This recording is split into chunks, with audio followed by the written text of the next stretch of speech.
No século XVI, uma ousada expedição saindo do Peru tinha um objetivo bem claro: ocupar e povoar as míticas Ilhas Salomão, descobertas na Oceania pelo navegante espanhol Álvaro de Mendanha.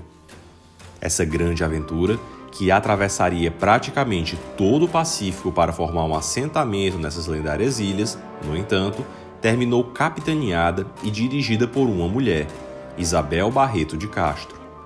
E se você quer saber como uma mulher do século XVI se tornou almirante de uma esquadra exploradora espanhola no outro lado do mundo, já deixa o dedo no like e não deixa de ver esse vídeo até o final. Isabel nasceu em 1567, em Pontevedra, na Espanha, e ainda bem jovem mudou-se com sua família para o vice-reino do Peru. A jovem Isabel tinha uma proeminente descendência. Algumas fontes a referem como neta de Fernando Barreto, 18º governador da Índia Portuguesa, e tinha uma família composta tanto por portugueses quanto por espanhóis. Já bem jovem, Isabel manifestava um grande interesse pelo mar, a quem atribuíam ser por conta do legado de seu avô. Em 1585, com apenas 18 anos, ela se casa com o experiente navegador Álvaro de Mendanha, o descobridor das Ilhas Salomão. Álvaro era um homem inquieto. Ele havia participado de uma expedição que descobriu ilhas no Pacífico, próximas das Filipinas, com grandiosas e lendárias montanhas. E, de acordo com o relato dos Incas, essas montanhas, do outro lado do oceano, eram repletas de ouro e riquezas. Justamente por isso, os espanhóis acreditavam estar próximo das minas do rei Salomão, achando assim o tão famoso ouro de Ofir. Sendo referidas na Bíblia e procuradas também por Marco Polo, essas minas foram usadas pelo rei Salomão para a construção do Templo de Jerusalém, e Álvaro acreditava ter chegado bem próximo de as encontrar nessas ilhas, que ele denominou como Ilhas Salomão.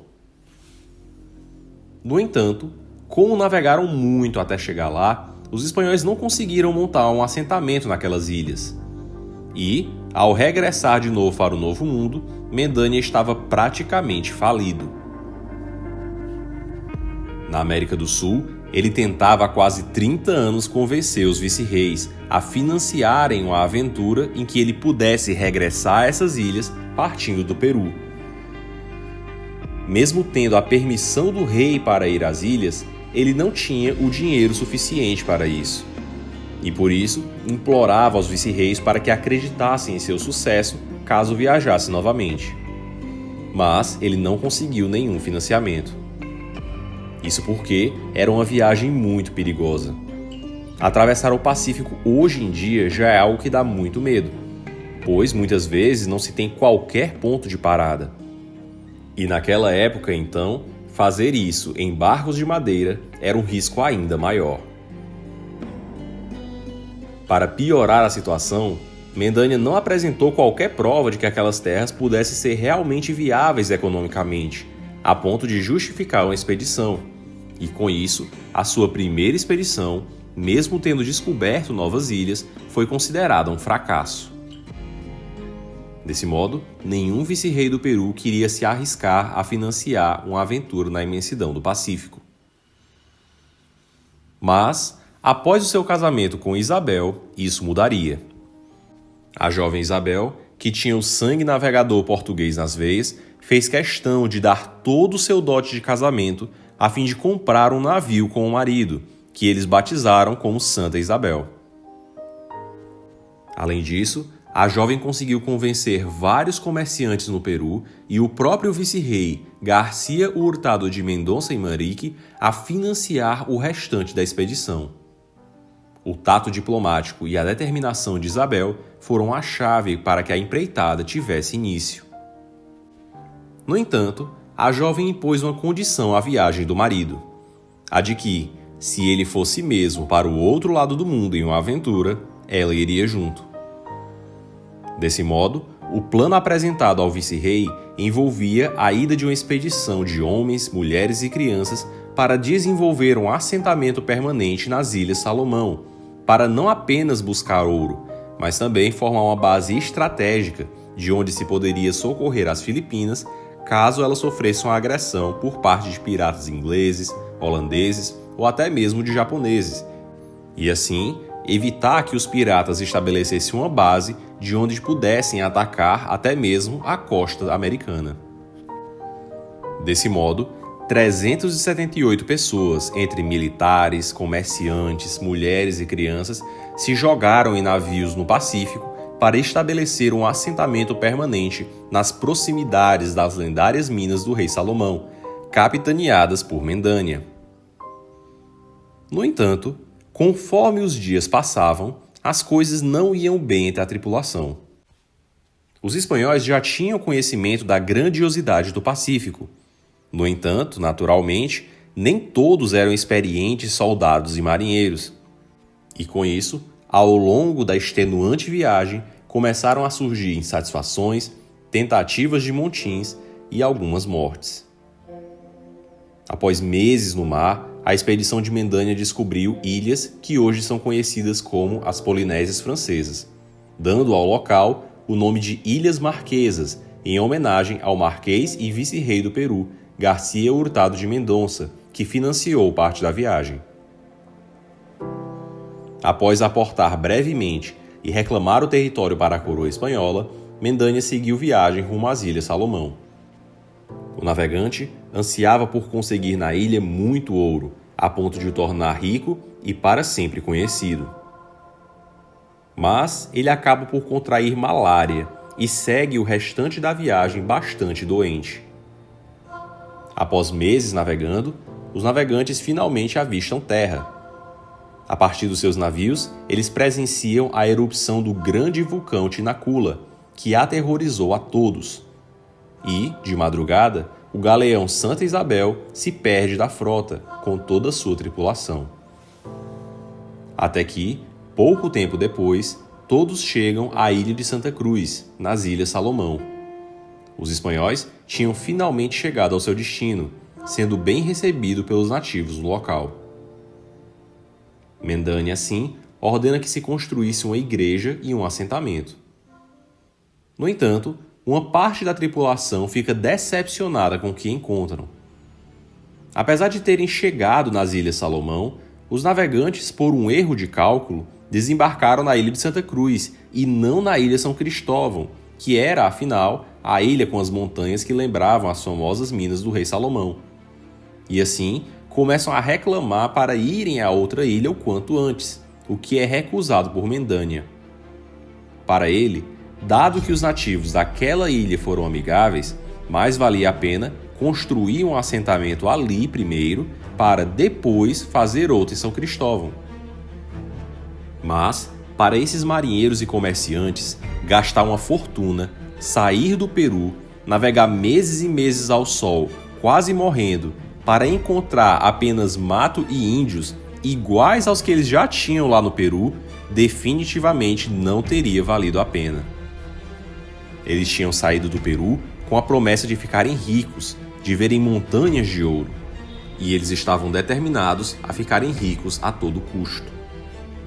Assim, contrariando as ordens de Mendanha, parte da tripulação decide por saquear os nativos locais. E, para piorar ainda mais a situação, acidentalmente acabam matando o chefe da tribo.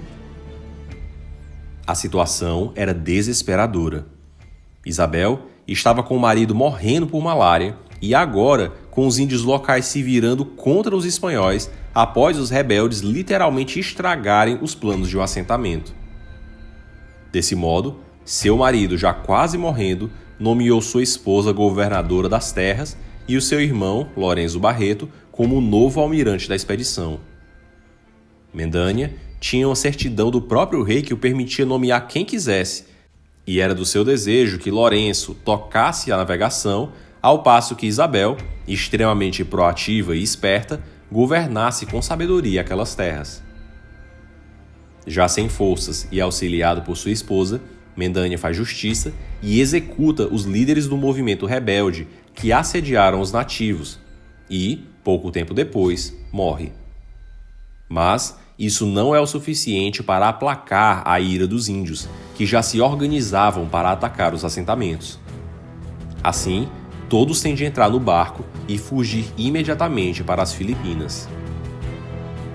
Poucos dias depois, Lourenço Barreto acaba morrendo, e assim Isabel assume o comando da expedição, como almirante à frente do Mar Oceano.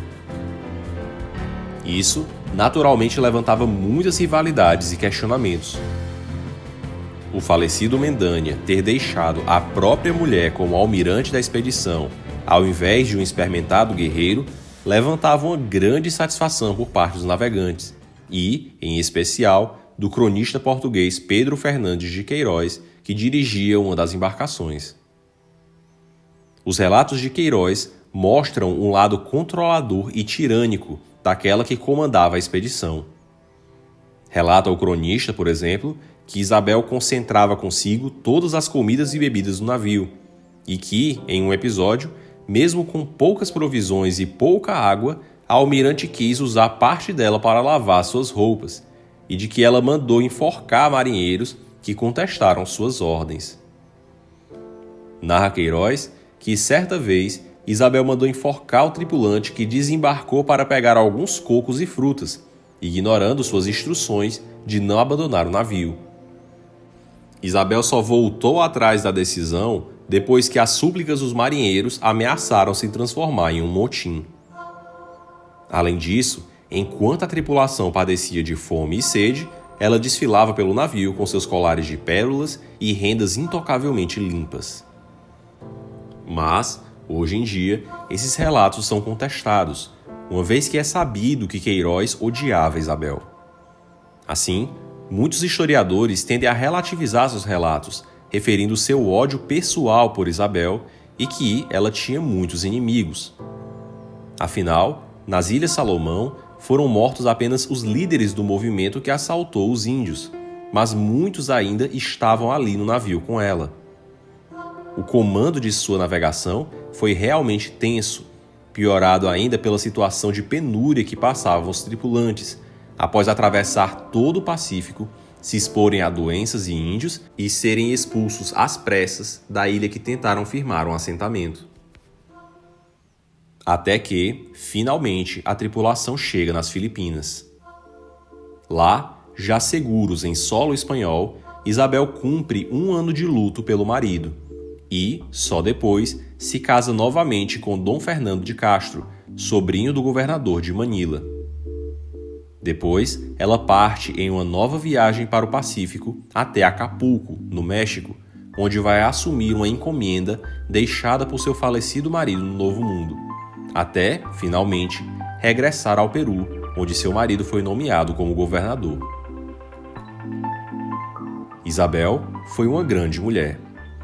Tendo financiado a construção de um navio do seu próprio bolso e embarcado em uma aventura potencialmente mortal ao lado do marido, ela arriscou a própria vida ao tentar estabelecer um assentamento nas Ilhas Salomão.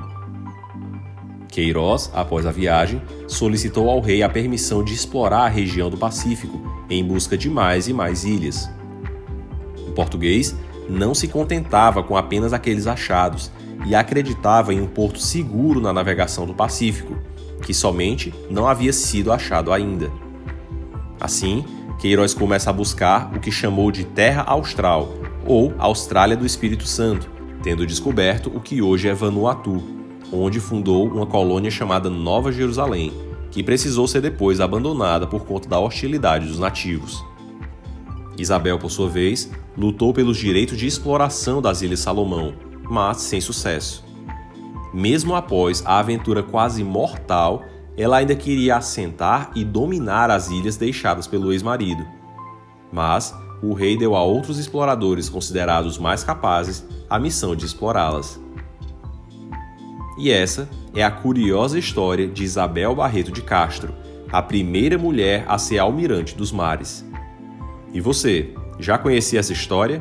Compartilhe com seus amigos e se inscreve agora mesmo aqui no canal para não perder nenhuma novidade.